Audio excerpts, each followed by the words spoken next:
আমি এখন থেকে বিনুনি করতে শিখেছি। নর্মাল বিনুনি তো শিখেইছি, আবার এইটাও বানিয়েছে আজকে নতুন কাঁচকলা বিনুনি, তাই তো নদী? কাঁচকলা নয়, খেজুর বিনুনি। ও আচ্ছা, ও তুই একটু বলছে কাঁচকলা বিনুনি। হ্যাঁ, কাঁচকলা কিরকম করে জানি না।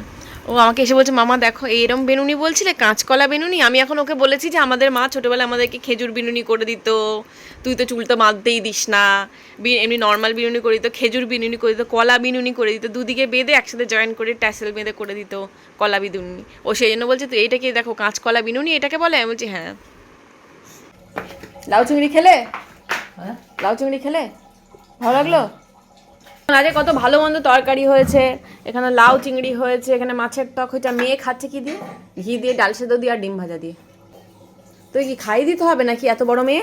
হ্যাঁ, না? খেজুর বিনুনি করছিস, কাঁচকলা বিনুনি করছিস, এদিকে তোর ইয়ে হচ্ছে না, খাইয়ে দিতে হচ্ছে। নে।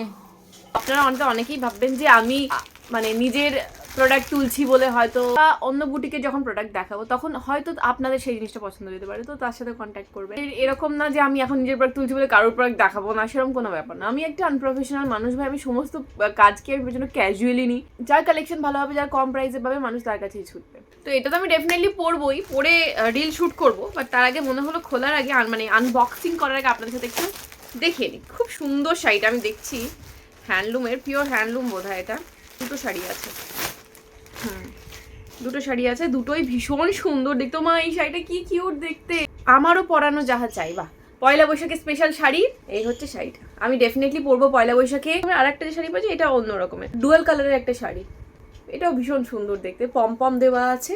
দুটো শাড়ি কিন্তু দু রকমের। আমার এই শাড়িটা এত ভালো লাগছে কি বলবো, তাই না নদী? ভীষণ সুন্দর শাড়িটা, এর সাথে ব্ল্যাক কালার, এর সাথে ব্ল্যাক কালারের স্লিভলেস ব্লাউজ দিয়ে পরলে দারুণ লাগবে। আমি এখন প্রচুর শর্ট শুট করছি, ঠিক আছে, তো তার জন্য শাড়ি পরছি। আগে আমি শাড়ি বেশি পরতাম না। এই দেখুন হাতটা, এটাকে যেন কি বলে, হাসুলি, হাসুলি বলে, তাই না?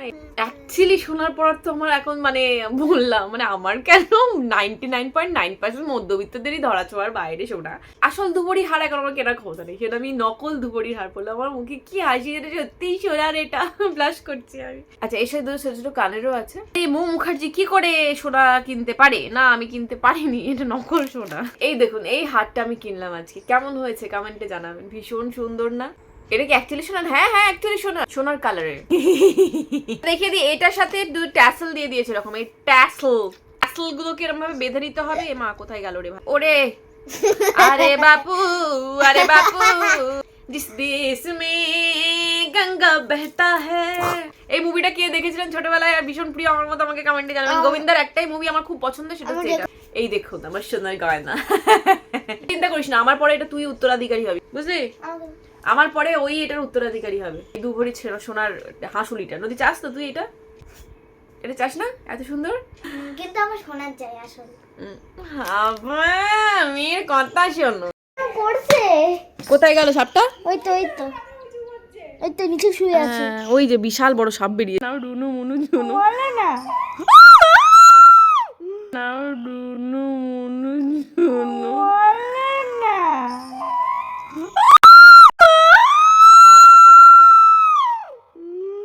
একটা কালচে আছে আর একটা এইটা আছে, দেখে নে তোর প্রতিবেশী। ও কিন্তু তোদের বাগানেই বেশি ঘুরে বেড়ায়।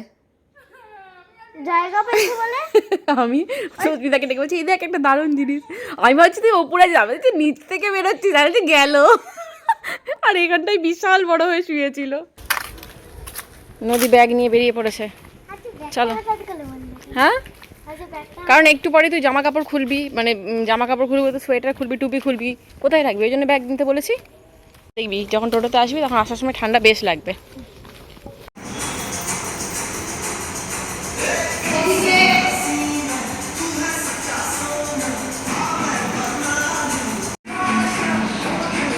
কালকের ভিডিওটাতে বোধহয় এই শাড়িটা নিয়ে কেউ কমেন্ট করেছিলেন যে মৌ তোমার কাছে একটা ইয়েলো কালারের শাড়ি দেখলাম উইথ থ্রেড ওয়ার্ক, এটা কিভাবে বুক করব? তো এই শাড়িটার কথাই বোধহয় বলছিলেন। এটা হচ্ছে জাল কোটা শাড়িটা, ভীষণ সুন্দর একটা শাড়ি। আমি তো জাস্ট মানে দেখার সাথে সাথে আমার পছন্দ হয়ে গেছিল শাড়িটা। প্রত্যেকটারই কিন্তু ব্লাউজ পিস আছে। দুটো শাড়ি আমি দেখিয়েছিলাম, এই দেখুন, এই ব্লাউজ পিস হচ্ছে এইটা, কন্ট্রাস্টে আছে, এটা হচ্ছে ব্লাউজ পিস। তো শাড়িটা ভীষণ সুন্দর, নো ডাউট ভীষণ সুন্দর। পুরোটাই ওই অ্যাপ্লিকের কাজ করা আছে শাড়িটাতে, পুরোটাই এরকম। আর এটার দাম হচ্ছে 1850 রুপিস, ঠিক আছে, 1850 টাকা। আর প্রচণ্ড কমফোর্টেবল, মানে এরকম একটা শাড়ি গায়ে জড়িয়ে রাখলেও কেউ বুঝতে পারবে না যে শাড়িটা মানে গায়েতে আছে, এত সুন্দর। তো এই শাড়িটা বুক করার জন্য আমি স্ক্রিনে নাম্বার দিয়ে দিচ্ছি, ওই নাম্বারে আপনারা যোগাযোগ করতে পারেন, এই নাম্বারে কন্ট্যাক্ট করে এই শাড়িটার ব্যাপারে জিজ্ঞাসা করতে পারেন এবং নিতে পারেন। আর একটা দেখাচ্ছি সেম, এই যে এটাও ভীষণ সুন্দর জালকোটারি শাড়ি, অসম্ভব সুন্দর, প্রচণ্ড কমফোর্টেবল। নদীর ম্যামও ম্যামকে আজকে দেখা যায়, ম্যামের এটা প্রচণ্ড, ম্যামের আর একটা জিনিস পছন্দ হয়েছে সেটা দেখাচ্ছে। এইটা দেখুন ব্লাউজ পিসটা এইটা আছে, ব্লাউজ পিসটা পুরো বাটিকের ওপরে আছে, বাটিক প্রিন্টের ওপরে, ভীষণ সুন্দর, মানে এত মানে ইউনিক কালেকশন এটা। এটারও দাম কিন্তু সেম 1850 টাকা। পুরো শাড়িটা দেখুন এরকম লম্বা লম্বা সুন্দর কাজ করে, পরলে মানে হ্যাঁ কিছু একটা পরেছি। আর নদীর ম্যামের একটা শাড়ি খুব পছন্দ হচ্ছে, ইভেন পূজা সুস্মিতা সবারই এটা খুব পছন্দ। এটা হচ্ছে এই সেমি লম্বানিটা, এটা এই শাড়িটা ভীষণ সুন্দর, কালারটা দেখুন কি সুন্দর, তাই না? পাড়টা পুরো শাড়িটাই হচ্ছে, দেখাচ্ছি এক মিনিট, ফুলের বুটি দেওয়া কাজ করা আছে। আঁচলটা হচ্ছে এই পোর্শনটা, এটা হচ্ছে আঁচল পোর্শন। আমার শ্যুট কমপ্লিট হয়ে গেছে, আমি এখন বসে বসে স্মাইল টুটা দেখছি। স্মাইল টুয়ের ফার্স্ট পার্টটা আমি দেখেছিলাম, বাকিটা না দেখা হয়নি অনেকদিন ধরে, তাই আজকে ভাবছি দেখবো। আজকে শুক্রবার, কালকে আমার কিছু কাজ নেই, মানে কাজ আছে কিন্তু নদীর স্কুল নেই, সকালবেলা ঘুমতে করতে হবে না, উফ কি মজা। তো কালকে মিস্টার মুখার্জি যদি আবার সকাল সকাল বেরোবো 11টার সময়, কিন্তু আমি কালকে ওই বাড়িতে গিয়ে ওয়ার্কআউট করবো। আগে সবার আগে যেটা করবো সেটা হচ্ছে চুলে তেল লাগাবো। চলুন কালকে সকালবেলা দেখা হচ্ছে। তুমি পড়াশোনাটা করতে বসে আমি খাবার আনছি। ওটা এখন ঝাল সুজির পোকা ধরেছে মাথায়, সারাক্ষণ ঝাল সুজি খায়।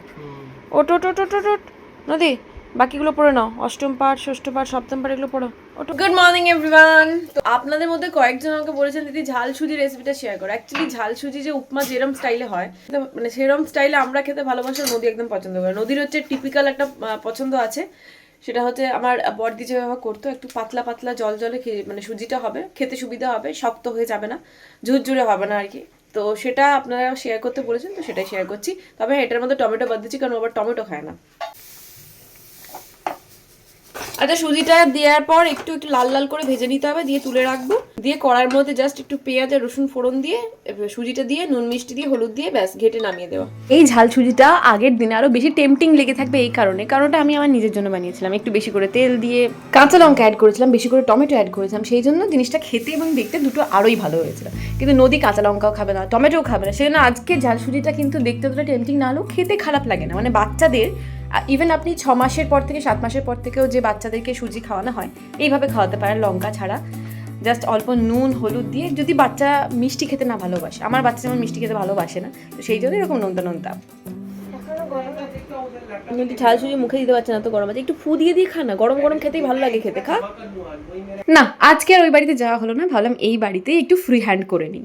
তো কার্ডিও ফ্রি হ্যান্ড এক্সারসাইজ দেখাচ্ছিল, এটা ফর অনলি ওই সাইড বেলি ফ্যাটের যে এক্সারসাইজ, প্রায় 20 মিনিটসের মতো ছিল। আমি 20 মিনিটস করতে পারিনি, 15 মিনিটস করেই আমাকে নিচে চলে যেতে হয়েছিল, কারণ মিস্টার মুখার্জি খেয়ে বেরোবে আজকে তাড়াতাড়ি, সেজন্য এই চোটটা রান্না করা। বাট এই ওয়ার্কআউটগুলো এতটা ইন্টেন্স না যে 10 to 15 মিনিটস একদম ফাইন। মানে আপনার যদি আমার মতো বডি ফিচার হয়ে থাকে, যে ভীষণ খুব একটা মেদ নেই বা ভীষণ ওবেসিটিতে ভুগছে না, তাহলে 15 to 20 মিনিটস এনাফ আমার মনে হয় এই ফ্রি হ্যান্ড বা কার্ডিও ওয়ার্কআউট। যদি যোগা করেন তখন কিন্তু 35 to 45 মিনিটস বেস্ট, কারণ যোগাতে আমাদের ঘামটা একটু দেরিতে ঝরে, এই আর কি। আমি একদিন যোগা আর একদিন ফ্রি হ্যান্ড বা কার্ডিও এইগুলো করছি। আমার ওয়ার্কআউট ডান হলে আমি ড্রেস চেঞ্জ করে নিয়েছি। এটা তো পরেছিলাম, ওপরে ড্রেসটা চেঞ্জ করে নিয়েছি, কারণ গরম পড়ে গেছে এখানে বেশ ভালো, সত্যি কথা বলতে বেশ ভালো গরম। রাতে এসি চালাতে হচ্ছে, দিনেও এখন ভাবছি চালাবো কি চালাবো না, কারণ আমার ছাদের উপরে যদি কোনো শেড নেই না, ছাদটা প্রচণ্ড গরম হয়ে যায়। আর মে জুন মাসে তো কোনো কথাই নেই, আলু সেদ্ধর মতো ভাবতে থাকে, মানে ফুটতে থাকে ওপরের রুমগুলো। ব্লগটা জানি অনেক ছোট হয়েছে, এই কদিন আমি বললাম না নদীর এক্সামগুলো চলাকালীন একটু মানে আমি মানে ব্লগে একটু খামতি দিচ্ছি, মাঝে মাঝে একটু অফ হবে, মাঝে মাঝে একটু অন হবে, তো এইগুলোকে প্লিজ একটু মেনে নিন আর কি। নেক্সট এক্সাম শেষ হয়ে যাওয়ার পর থেকে ব্যাক টু ব্যাক ভালো ভালো কন্টেন্ট আসতে চলেছে। আজকের কন্টেন্টটা ছোট হয়েছে জানি, আপনারা দেখে শেষ করতে পারবেন না, কথা দিচ্ছি। বিশেষ করে মার্চ মাসটা এতটা এন্টারটেনিং হতে চলেছে, জানি না ভগবানের কি ইচ্ছা, কারণ ভগবানের ইচ্ছার উপর আমাদের কারোর হাত নেই। তবু যদি সমস্ত কিছু প্ল্যান মাফিক হয়, তো ব্যাক টু ব্যাক কন্টেন্ট পাবে না, সেগুলো ফাটাফাটি কন্টেন্ট।